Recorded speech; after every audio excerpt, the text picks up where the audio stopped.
Hey everybody, and welcome to BingeBot. We recap all latest and greatest TV to help keep you in the loop. Today we're heading back into the woods for Season 3 of Yellowjackets.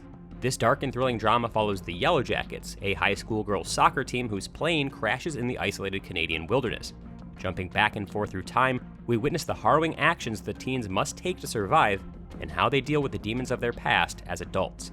As always, if you guys like this video, feel free to share it with a friend or just drop us a like, but let's get right into the recap, starting with Episode 1, It Girl.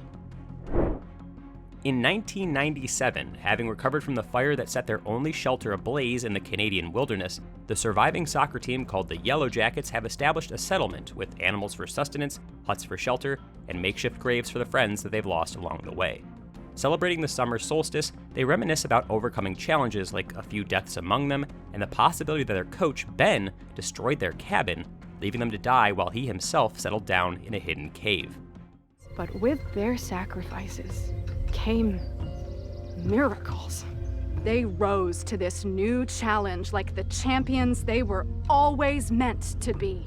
In the present day, one of the surviving Yellowjackets, Shauna, while smoking her daughter Callie's weed, gets a call from school informing her that Callie assaulted some girls with animal guts because they were gossiping about Shauna's past. Realizing that Shauna is very clearly stoned and kind of unbothered about the whole entire incident, her husband Jeff worries they're ruining their daughter's childhood by traumatizing her. And later that night, Callie finds a parcel with an occult symbol drawn on it addressed to Shauna with a tape inside. With another survivor, Vanessa, dying of cancer, her old flame Thaisa takes her out to a fancy dinner that they end up ditching without paying. When the waiter comes back after them, they make a run for it, unaware that the pursuit gave him a heart attack. Back in the girl's tainted past, a ritual by the occultist Lottie leads to alarming noises coming from the woods, and the next morning, Coach Ben finds one of the girls, Mari, caught in one of his animal traps. Episode 2, Dislocation. As it turns out, the coach was actually unaware about the cabin burning down, as he only wanted to distance himself from the cannibalistic girls. Pulling Mari out of the pit, Coach takes her prisoner because he doesn't want to end up as their lunch. Meanwhile, Natalie, Misty, Thaisa, and Vanessa split up in pairs and head into different directions, leaving Travis behind with Lottie to unlock the secrets of the alarming screeches. Responding to Travis's screams, Thaisa and Vanessa see him rambling on about someone coming to get them and trying to get inside of him. And later on, Travis informs Lottie that the force of the wilderness, which they refer to as It, wants another Yellowjacket named Aquila, who raises animals and is closer to nature. In the present, Thaisa stops by the restaurant where she is unnerved to see a memorial for the dead waiter. Meanwhile, Shauna gets a surprise visit from Lottie, who's recently been released from an asylum. And even though Shauna and Jeff don't want to, they let her stay a night on Callie's insistence. Needing to leave the house for one of Jeff's work dinners, Shauna calls Misty over to babysit Lottie in Shauna's absence. However, things don't go as planned, as Callie drugs Misty and then bonds with Lottie. Episode 3, Them's the Breaks. Spotting Callie wearing a necklace that Lottie had given her, Shauna lashes out at Lottie and kicks her out of the house. Having been to urgent care, Vanessa reveals to Thaisa that her cancer is actually going into remission. However, Thaisa associates the waiter's death with being a sacrifice that earned Vanessa's life back, and deduces that It wants more sacrifices to cure Vanessa's cancer. It's been a long time, but it could be happening again. The waiter was a sacrifice, and your new prognosis, that's the gift. Back in the past, during her time being held hostage by a coach, Mari shares a heart-to-heart with him, which leads him to freeing her, only for him to be betrayed. Throwing away his crutches, Mari runs to the settlement and informs her friends, who return to the cave and then capture Coach. Episode 4, 12 Angry Girls and One Drunk Travis. Ignoring everybody's eagerness to punish the coach immediately, Natalie decides to hold a trial, and in it, even though Coach apologizes for abandoning them, Shauna dominates the discussion and persuades the majority to vote against him. He literally tried to kill us. The trial's over, Shauna. He set the only shelter we had on fire with us inside of it. Anyone who finds him guilty, raise your hand. In the present, Vanessa refuses to consider the idea of robbing somebody else's years to add to her own, even though Thaisa is willing to commit the murder for her. Meanwhile, Misty watches a video on the news and learns that Lottie has died in the basement of her dad's building. Episode 5. Did Ty do that? Stealing samples from Lottie's corpse, Misty enters investigation mode while also informing Shauna, Thaisa, and Vanessa of Lottie's passing. Back in 1997, the girls decide on execution by firing squad for the coach, and Thaisa is chosen to be the executioner. Led by Lottie and Travis, Akilah goes to Coach's cave, where she passes out because of a gas and sees a vision. In it, she feels hopeful as Coach's body helps her cross over from one cliff to another. Meanwhile, just as Thaisa shoots at the coach, Travis pushes him out of the way, stating that he might be their bridge to home. Wanting to fully immobilize him, Shauna orders Melissa, a shy girl who seems enamored by her, to slit his Achilles tendon and openly declares her rebellion against Natalie. Episode 6. Thanksgiving, Canada. In the present day, hearing of Lottie's death disturbs Callie so much that she gives up the tape to Shauna, admitting that she had found it but could never listen to it. Worried that they're all in danger, Shauna goes off the grid with her family and calls up Vanessa, asking for help in playing the old tape. Though Shauna tries to meet up with Thaisa and Vanessa by herself, Callie sneaks her phone into Shauna's bag to listen in on their conversation. The more that the three of them hear of the tape, the more horrified they get by its contents, contemplating what to do with the information that should have been known only to them. The only people that even know about this are either us or dead. Back in the wilderness, Coach's despair grows so deeply that he wishes just to be dead and done with things, and feeling guilty, Natalie decides to give him that mercy.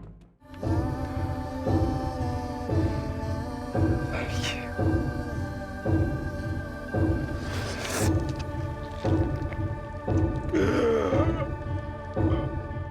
As the other girls shun her for breaking their bridge home, Shauna reclaims leadership with Lottie's support and decides to honor Coach's death by sacrificing him to the wilderness and holding a feast.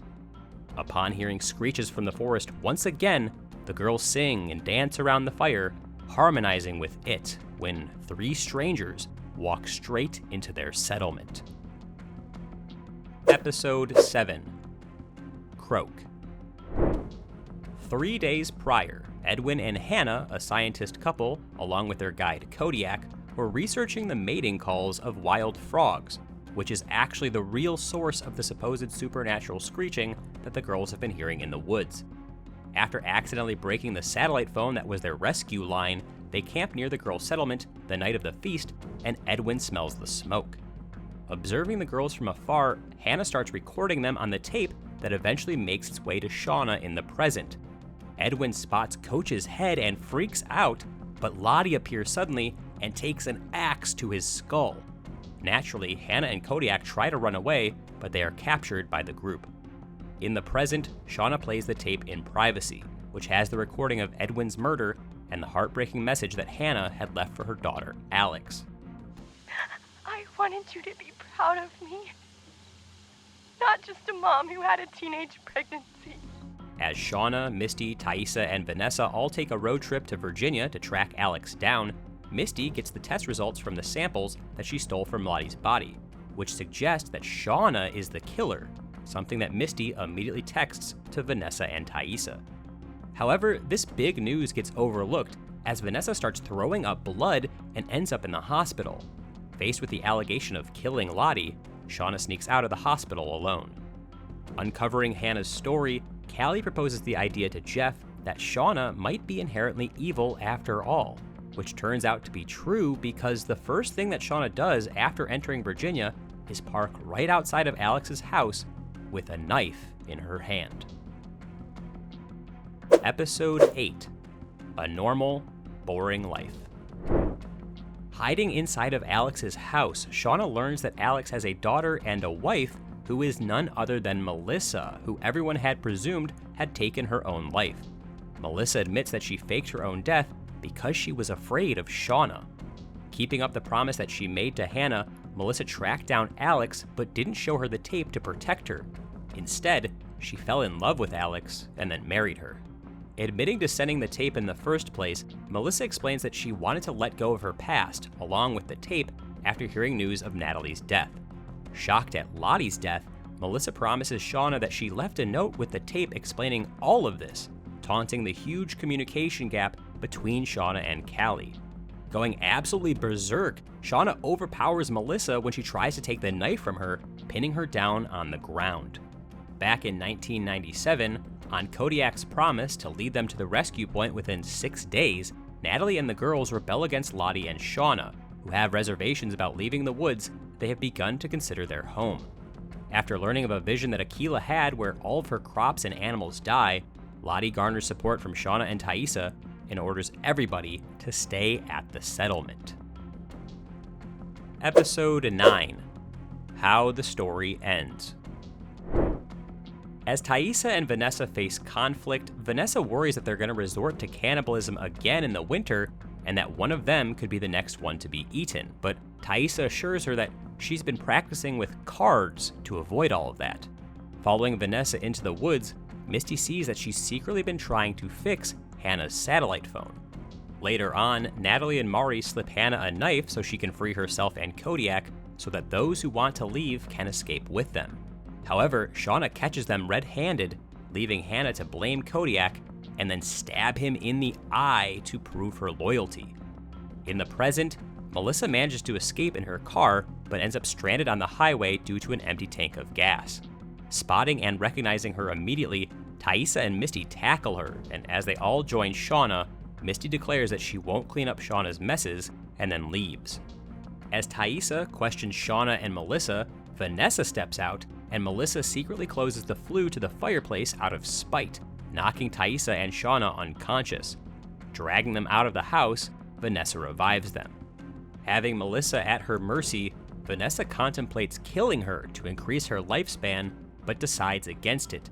Melissa, however, drives the knife right into Vanessa's heart instead. Meanwhile, Misty gains access to Lottie's phone and makes a shocking discovery. Episode 10. Full Circle.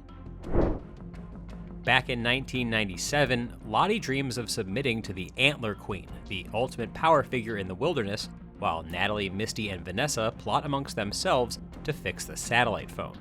Amid the dire winter, Akila's vision comes true as all of their animals die overnight, and to survive the winter, the girls must sacrifice one of their own by hunting down the girl who draws the Queen of Hearts card. Hoping to target Hannah, Thaisa uses the card trick that she's been working on, but Shauna acts out and changes her position in the circle, and the card lands on Mari instead, dooming her to death. In the present, after showing up at Callie's school, Misty questions Callie about drugging her and accuses her of killing Lottie, connecting the dots that she and Shauna share the same DNA. Admitting that it was an accident, Callie explains that she went to Lottie to get the tape back after Lottie had stolen it. Instead, Lottie brought her to an altar in the basement. Smiling creepily, Lottie tells Callie that she has an ability of feeling it stronger than everyone else and is the baby that it gifted to the Yellowjackets. It did its job. It brought you here to me, its child. Our child. Freaked out by Lottie's insanity, Callie tries to leave, but Lottie clutches onto her until Callie pushes her down the stairs, ultimately causing her death. Coming clean, Callie confesses this to Jeff, terrified that she's just as messed up as Shauna, and assuring her that she's not evil, Jeff hugs Callie and apologizes to her for not protecting her from Shauna's darkness. Journaling again, Shauna recalls being the Antler Queen the night that they feasted upon Mari. And for the first time ever, she accepts that she thrived as the Queen of the Wilderness and savored carving out people, controlling their fates, and losing her mind at the possibility of rescue.